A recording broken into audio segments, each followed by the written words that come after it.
Drama serial इंतखाब की अगली किस्त में हम देखेंगे कि नीलम परी को जब से मिर्ज़ा साहब ने कन्फ्रंट किया होता है वो अब उसके सामने अच्छा बनने की कोशिश करती है ताकि मिर्ज़ा साहब के दिल में एक दफ़ा फिर से अपनी जगह बना सके।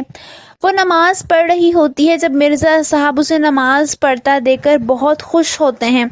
उनके हाथ में चंद फाइल्स होती हैं। नीलम परी उनसे पूछती है कि ये सब क्या है, जिस पर वो कहते हैं कि इनकम टैक्स वालों ने मसला बना दिया है। नीलम परी हैरान होते हुए कहती है कि आज तक इनकम टैक्स का मसला नहीं हुआ, फिर अब भला वो क्यों पीछे पड़ गए हैं। वहीं हम देखेंगे कि रोहमा ज़ारून के घर आती है क्योंकि अब उसका आना जाना काफ़ी लगने लगता है।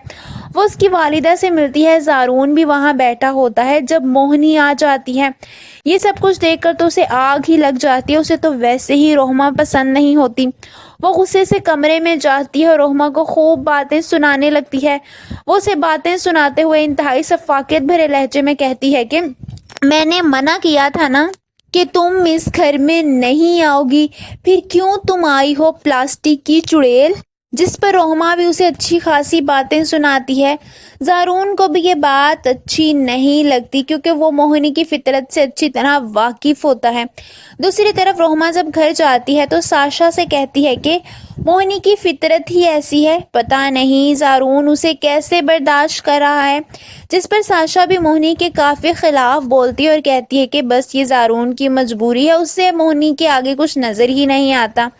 दूसरी तरफ हम देखेंगे कि मोहिनी ज़ारून से काफ़ी लड़ने लगती है क्योंकि जब से उसने रोहमा को देखा होता है वो आपे से बाहर होती है।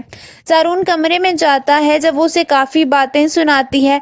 ज़ारून को गुस्सा आता है जिस पर वो मोहिनी से कहता है कि तुम अपने मुफाद के लिए किसी भी रिश्ते को पैरों तले रोन सकती हो और यकीन करो मैं तुम्हारे पीछे भागते भागते थक चुका हूँ। इतना कहते हुए वो गुस्से से वहाँ से चला जाता है जबकि मोहिनी एक दफ़ा फिर खाली हाथ रह जाती है।